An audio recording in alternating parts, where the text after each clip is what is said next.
بسم اللہ الرحمن الرحیم، الحق المبین۔ ہم پڑھ رہے تھے افضلیت و اصالت مصطفیٰ صلی اللہ علیہ وسلم، ٹھیک ہے۔ اصالت کا مطلب تھا کہ جو شروع سے ایک بنیاد سے، یعنی کہ آپ کی پیدائش سے جو خصوصیات آپ کے اندر موجود ہیں، اور ایک ہوتی ہے افضلیت۔ افضلیت کا مطلب یہ ہوتا ہے کہ کسی دوسرے شخص پر آپ جو ہے وہ اس سے برتر ہیں، اس سے بہتر ہیں، ٹھیک ہے۔ اب دو چیزیں سمجھنے والی ہیں اس میں۔ ایک تو ابھی ہم لوگ جو سمجھ رہے ہیں اصالت کی بنیاد، جو ہم لوگوں نے ایک مثال سے سمجھا کہ اگر بعد والی چیزوں میں کوئی خوبی پائی جاتی ہے تو اس کا مطلب یہ ہوتا ہے کہ بنیاد اچھی تھی، اس وجہ سے جو ہے وہ بعد کی چیز بھی اچھی ہوئی۔ لیکن اگر بعد والی چیزوں میں کوئی خرابی آتی ہے تو ہم یہ کہتے ہیں کہ بنیاد چونکہ ہمیں معلوم ہے کہ وہ اچھی تھی، تو اس کا مطلب کہ بعد والے لوگوں کی بنیاد سے تعلق یا جو نسبت تھی وہ ٹوٹ گئی، اس وجہ سے ان کے اندر وہ برائیاں یا وہ عیب جو ہے وہ پیدا ہونے شروع ہو گئے۔ افضلیت یہ ہوتی ہے کہ اب ایک چیز کو یہ سمجھے گا کہ ایک وہ افضلیت ہے جو حضور کے ساتھ خاص ہے، اور ایک وہ افضلیت ہوتی ہے جو عام لوگوں کے اندر پائی جاتی ہے، ٹھیک ہے۔ عام لوگوں کے اندر افضلیت کس طرح سے ہے کہ آپ یوں سمجھ لیں جیسے آپ کی کلاس ہے، کبھی کوئی بچی اچھے نمبر لے جاتی ہے، کبھی کوئی بچی اچھے نمبر لے جاتی ہے، کبھی کوئی زیادہ اچھا پڑھ لیتی ہے، کبھی کوئی زیادہ اچھا پڑھ لیتی ہے، ٹھیک ہے۔ اب یہ ایک بچی ایسی ہو جو ہمیشہ ہی فرسٹ پوزیشن لیتی ہو اور بہت جو ہے وہ اچھا پڑھتی ہو، اور کچھ بچیاں ایسی ہیں کہ یوں ہو سکتا ہے کہ وہ پڑھنے میں زیادہ اچھی ہو، لیکن ہو سکتا ہے کہ وہ ریگولر نہ آتی ہو، چھٹیاں اس کی بہت زیادہ ہوں، جبکہ کوئی ایک دوسری بچی ہو جو پڑھنے میں بہت زیادہ اچھی نہ ہو لیکن وہ ریگولر کلاسز لیتی ہو، ریگولر جو ہے وہ کلاس میں آتی ہو، ٹھیک ہے، پنکچول ہو سکتا ہے کہ یعنی یہ چیز ہو سکتی ہے نا کہ کوئی ایک چیز میں ماسٹر ہو، کمال ہو اس کو، دوسری چیز میں وہ والی خوبی اس کے اندر دوسرے میں موجود نہ ہو، ٹھیک ہے۔ یعنی ایک شخص کے اندر ایک خوبی ہو سکتی ہے تو دوسرے کے اندر کوئی اور خوبیاں بھی ہو سکتی ہیں۔ یہ نہیں کہ اگر ایک شخص اچھا ہے تو وہ ہر چیز میں ہی اچھا ہے۔ ہاں،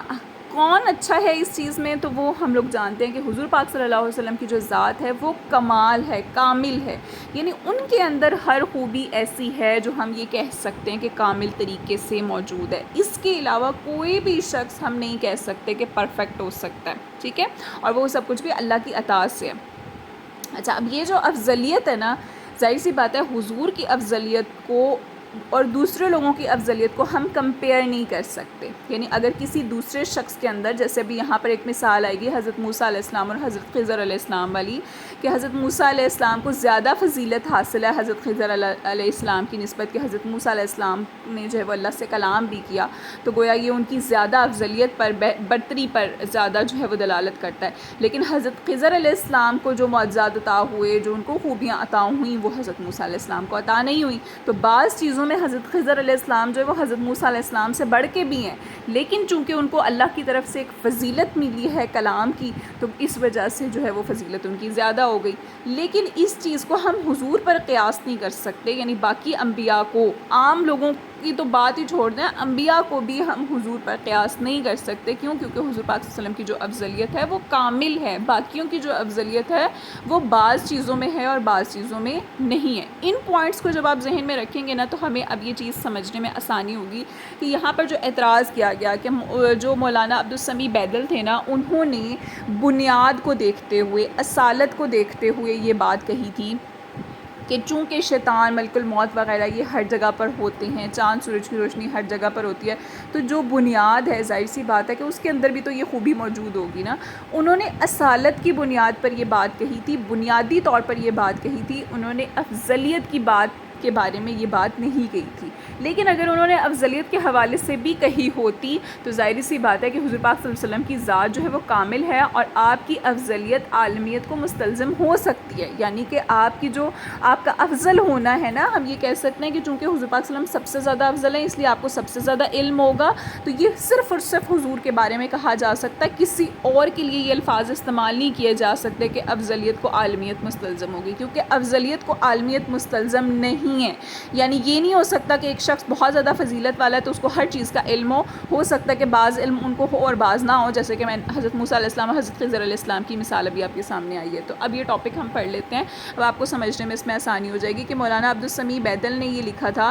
کہ جب چاند سورج کی چمک دمک تمام روئے زمین پر پائی جاتی ہے اور شیطان و ملک الموت تمام محیط زمین پر موجود رہتے ہیں، تو پھر حضور کا اپنی روحانیت اور نورانیت کے ساتھ بیک وقت بہت سے مقامات پر ہونا، تمام روئے زمین میں رونق افروز ہونا اور اس کا علم رکھنا کس طرح کفر و شرک ہو سکتا ہے. اب مولوی امبیٹوی صاحب نے اس کو اصالت نہیں سمجھا، انہوں نے اس کو محض افضلیت سمجھ لیا. ٹھیک ہے، محض افضلیت محضہ کا مطلب کیا ہوتا ہے کہ جس کے بیچ میں آپ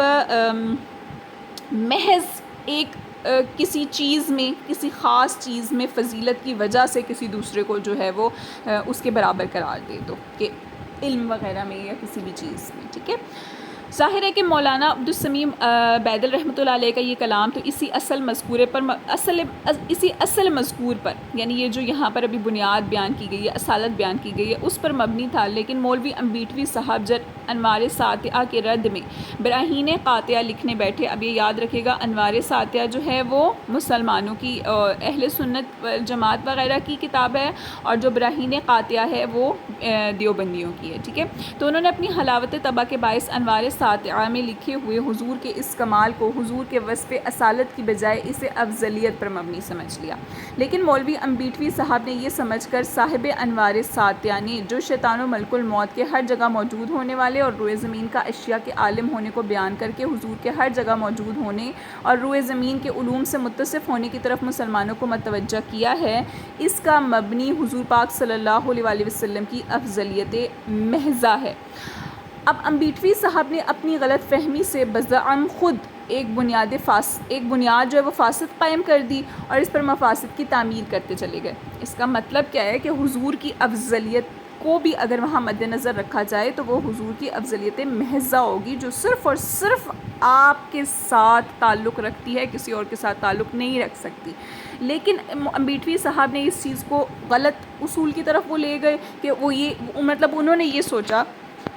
کہ چونکہ ایک شخص جو ہے وہ بہت زیادہ برتر ہے نا، بہت زیادہ ایک چیز میں اس کو برتری حاصل ہے، تو اس کا مطلب اس کو ہر چیز میں برتری حاصل ہے. یعنی یوں سمجھ لیں کہ ایک بچہ میتھس میں بہت زیادہ اچھا ہے تو وہ یہ کہنا شروع کر دیں کہ جی اگر یہ میتھ میں اچھا ہے نا تو یہ فزکس کیمسٹری وغیرہ میں بھی اچھا ہوگا. تو ایسا تو نہیں ہو سکتا ہے کہ وہ میتھس میں اچھا ہو لیکن باقی سبجیکٹ میں اچھا نہ ہو، اور ہو سکتا ہے کوئی اور دوسرا ایسا بچہ ہو جو فزکس کیمسٹری میں زیادہ اچھا ہو. تو یہ امبیٹوی صاحب کی غلط فہمی تھی. چنانچہ اسی بنا پر کہتے ہیں بالفاسد الفاسد کے سلسلے میں وہ تحریر فرماتے ہیں کہ اعلیٰ علیشین میں روح مبارک علیہ السلام کا تشریف رکھنا اور ملک الموت سے افضل ہونے کی وجہ سے ہرگز یہ ثابت نہیں ہوتا کہ علم آپ کا ان امور میں ملک الموت کے برابر بھی ہو، چاہے جائے کہ زیادہ. اب دیکھیں یہاں پر الفاظ ایسے استعمال ہوئے ہیں کہ جس سے براہ راست توہین کا پہلو نکل رہا ہے.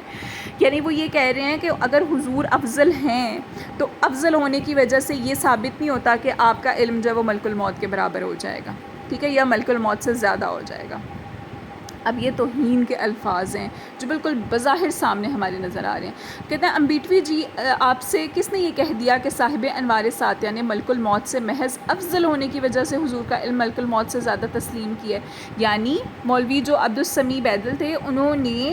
صرف یہ سوچ کر یہ نہیں کہا کہ حضور چونکہ فضیلت میں زیادہ ہیں تو اس لیے ان کا علم بھی ملک الموت سے زیادہ ہوگا، بلکہ انہوں نے اصالت کی بنیاد پر یہ بات کہی ہے کہ چونکہ حضور بنیاد ہیں اس دنیا کے وجود میں آنے کی اور ملک الموت جو ہیں وہ بعد میں وجود میں آئے ہیں، تو ظاہر سی بات ہے حضور کی نسبت سے یہ تمام چیزیں وجود میں آئی ہیں، تو اس لیے بعد والی چیزوں میں اگر کوئی خوبی پائی جائے گی تو وہ بنیاد میں بھی پائی جائے گی. انہوں نے اس بنیاد پر یہ بات کہی تھی. کہتے ہیں صاحب انوار ساطعہ یا کسی بھی سنی عالم نے افضلیت محضہ کو زیادتی علم کی دلیل قرار دیتے ہیں، اور اگر بالفرض کسی نے حضور پاک صلی اللہ علیہ وسلم کی افضلیت کو حضور کی علمیت کی دلیل بنایا بھی ہو تو اس سے افضلیت محضہ سمجھنا انتہائی حماقت ہے، کیونکہ حضور کی افضلیت حضور کے ساتھ مخصوص ہے جس کا تحقق اصالت کے بغیر ناممکن ہے. یہ جو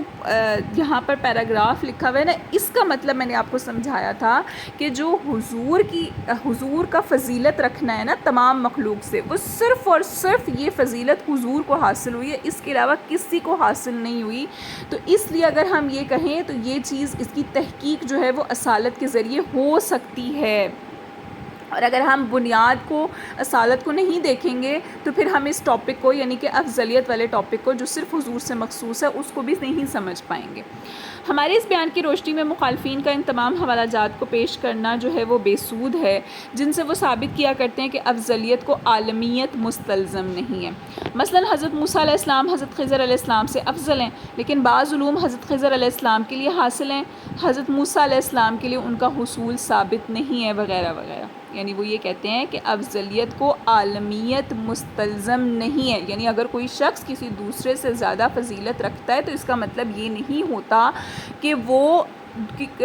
دوسرے سے زیادہ جانتا ہوگا. اور اس کی مثال میں یہی چیز بیان کی جاتی ہے کہ حضرت موسیٰ علیہ السلام فضیلت میں زیادہ ہیں لیکن علم میں حضرت خضر علیہ السلام سے زیادہ نہیں ہیں. تو وہی پھر پوائنٹ گھوم گھما کے آ جاتا ہے کہ حضور کی فضیلت کو ان پر قیاس نہیں کر سکتے. تو کہتے ہیں مخالفین نے ابھی تک اس حقیقت کو سمجھا ہی نہیں ہے کہ حضور کی افضلیت پر دوسروں کی افضلیت کا قیاس کرنا درست نہیں، اس لیے کہ حضور اصل کائنات ہیں، یعنی کہ اس کائنات کی جڑ ہیں، آپ کی وجہ سے کائنات بنی ہے. اور یہ وصف اصالت عامہ جو ہے وہ حضور کے علاوہ کسی کو بھی نہیں ملا. بنابراین حضور پاک صلی اللہ علیہ وسلم کی افضلیت عالمیت کو مستلزم ہوگی اور حضور کے علاوہ کسی دوسرے کی افضلیت میں عالمیت کا استلزام نہ ہوگا. یعنی حضور کا فضیلت رکھنا چونکہ حضور کی اصالت سے بھی اگر دیکھا جائے تو اس ٹاپک کو جب ہم سمجھیں تو ہمیں سمجھ آتی ہے کہ جو مقام حضور کو ملا ہے وہ مقام کسی کو نہیں ملا، اس لیے حضور کی افضلیت عالمیت کو مستلزم ہو سکتی ہے. یعنی ہم یہ کہہ سکتے ہیں کہ چونکہ حضور پاک صلی اللہ علیہ وسلم فضیلت میں بہت زیادہ ہے اس لیے آپ کا علم بھی بہت زیادہ ہے.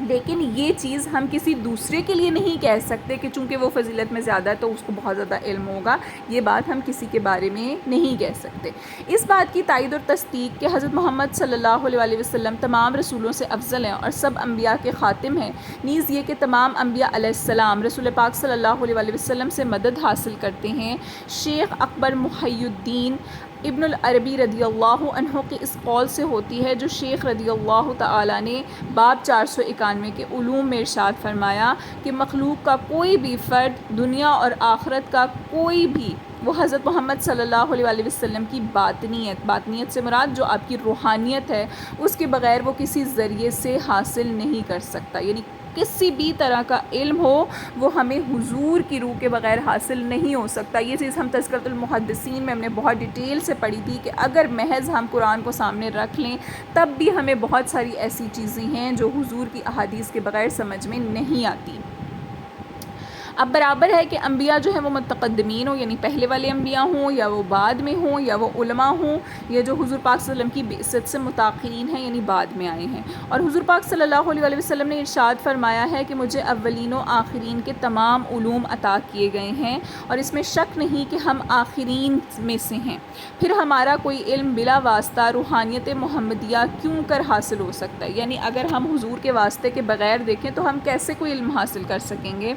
اور حضور پاک صلی اللہ علیہ وسلم نے ان علوم کے حکم میں تعمیم فرمائی ہے، یعنی تمام علوم کو، ہر طرح کا علم، کوئی خاص علم یہاں پر ذکر نہیں کیا گیا، ہر طرح کے علم کو حضور پاک صلی اللہ علیہ وسلم نے اپنے ساتھ جو ہے نا وہ اس چیز کو کہا ہے کہ مجھے اولین و آخرین کے تمام علوم عطا کیے گئے. لہٰذا یہ حکم ہر قسم کے علوم کو شامل ہے، خواہ وہ علم منقول ہو یا معقول ہو یا مفہوم ہو یا موہوب ہو. لہٰذا ہر مسلمان کو یہ کوشش کرنی چاہیے کہ وہ بواسطہ نبی کریم صلی اللہ علیہ وسلم حضرت محمد مصطفیٰ صلی اللہ علیہ وسلم کے ہی یعنی واسطے سے علم حاصل کرے، کیونکہ نبی کریم صلی اللہ علیہ وسلم کی تمام مخلوق میں علی الاطلاق سب سے زیادہ علم والے ہیں. تو مین جو ٹاپک تھا وہ یہی ہے کہ مولوی اسماعیل صاحب نے جو بات کہی تھی وہ بنیاد کو دیکھتے ہوئے، اصالت کو دیکھتے ہوئے، اس اصول کو دیکھتے ہوئے بات کہی تھی. انہوں نے افضلیت کو دیکھتے ہوئے وہ بات نہیں کہی تھی. لیکن اگر کچھ علماء نے افضلیت کو بنیاد بنایا بھی ہو اور یہ کہا ہو کہ چونکہ حضور کی فضیلت بہت زیادہ ہے اس لیے آپ کو علم بھی بہت زیادہ ہے،